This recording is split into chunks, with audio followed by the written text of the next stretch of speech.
People with cleaner homes ended up being healthier, and people with messier homes ended up being unhealthier. Why? Because it represents either the level of stress, or the level of clutter, or the level of mental drain that they have going on in their life. Another study, 2011, Princeton University, it says that the visual cortex, part of your brain, is overwhelmed by task-irrelevant objects, which basically means that the more things you have around you, clutter, junk, just stuff that you don't need, it's gonna distract you from the thing you're trying to do. So you're on the phone, you're trying to have a conversation with someone, but there's just, the entire kitchen is just full of dishes all over the place. You can't function fully, you can't focus properly on your conversation because of all the clutter. You're at work, you're sitting on your desk, and you're trying to check your emails and respond. But you got books here, you got papers here, you got post-it notes all over the place, and you don't know what is what. Some people are really good, they know exactly what it is, that's fine, it works for them. But you don't know what things are there, you're overwhelmed. And because you're overwhelmed, you cannot focus on what you're doing. And if you can't focus, then you begin to feel overwhelmed. You begin to realize that your productivity is not there at work. It happens in relationships, it happens at work, it happens in school, it's happening to too many people, and it becomes a problem. It's becoming a really big problem for many people, and this is leading to greater levels of stress, and that greater level of stress is causing a decline in their religiosity. It's having an effect on their iman. It's having an effect on their faith, because their life is not in order, because it's just chaos all over the place. Another study, the last one I'll quote, is in 2010, the Personality and Social Psychology Bulletin. They put an interesting study out there. They said that it was specifically about women. They said women who describe their living spaces as being cluttered or full of all these unfinished projects that they're working on, and I'm sure a lot of men have a lot of unfinished projects, they're more likely to feel depressed and fatigued while they're living at home. And their cortisol levels go up, which is basically the stress hormone, which causes them to be more stressed out. Now, this is a phenomenon that we're seeing. This is something that, I as an imam, I get people coming into my office all the time. And one of the biggest things that they're complaining about is, I'm totally stressed out. Or life is just overwhelming. I don't know how I'm going to take all these things. And part of it is because of our own routines, our own habits that have helped exacerbate the situation that we're in. So it's very important for us to understand that Islam, if you look at Islam as a system, if you look at Islam as a practice, it is teaching something very different. I used to be one of those people in school, I'll tell you honestly. I used to be one of those people in university, living in the dorm rooms. I would never make my bed. Why should I? It doesn't even make sense. I'm going to go back and sleep in the same bed again anyways. And if you go around, and I go dorm to dorm, every single one, I would estimate at UC Irvine, 90 to 95% of beds never get made inside the dorm.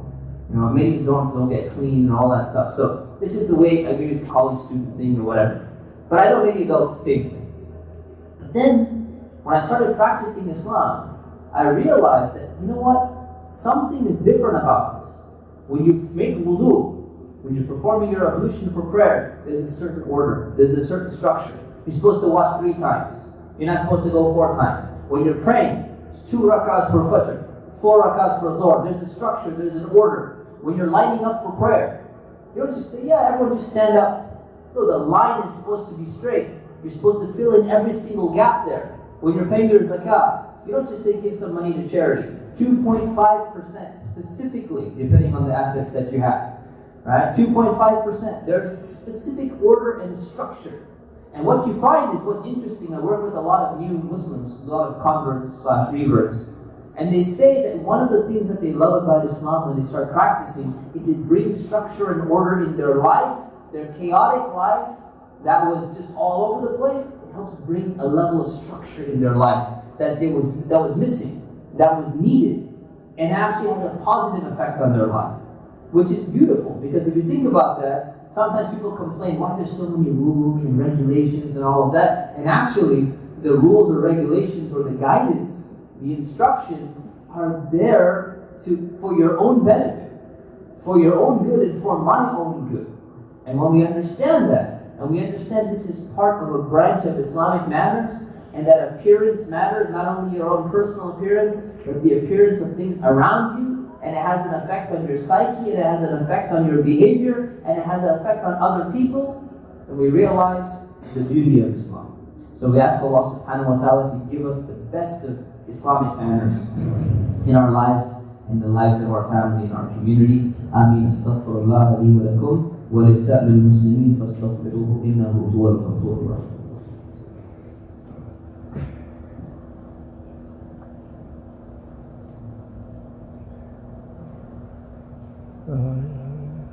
Alhamdulillah, alhamdulillah, wa salatu wa salamu ala rasulillah wa ba'd.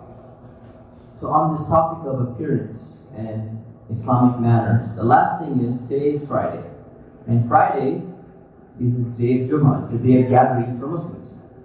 And there's a few things about Jummah that falls in the category of Islamic manners relating to appearance.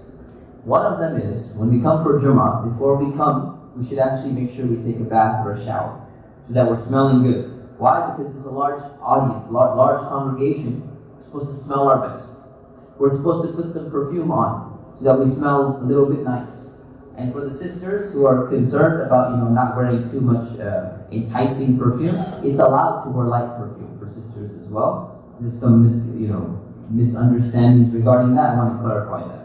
And also, when it comes to what you eat before you come, the Prophet, peace be upon him, told us not to eat raw onions. He told us not to eat raw garlic, because it's going to have an effect, it's going to bother other people.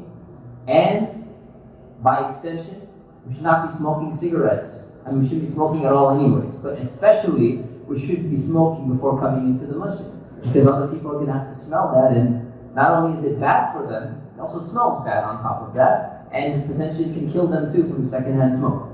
So these are things that we need to understand, all falls into the same category of Islamic manners and falls into the subcategory of appearance. So we ask Allah subhanahu wa ta'ala to help us to live Islam in the best of ways. We ask Allah to help us, people who are going through difficulties and those who are suffering. We ask Allah to make our community strong. We ask Allah to help us to live as Muslims and only take away our lives when we're ready to die in a state of true faith. Ameen. Subhana rabbika rabbil izzati amma yasifun wa salamun ala al-mursaleen walhamdulillahi rabbil alamin. So one quick announcement. So I was invited by Sheikh Jamil to talk about my university.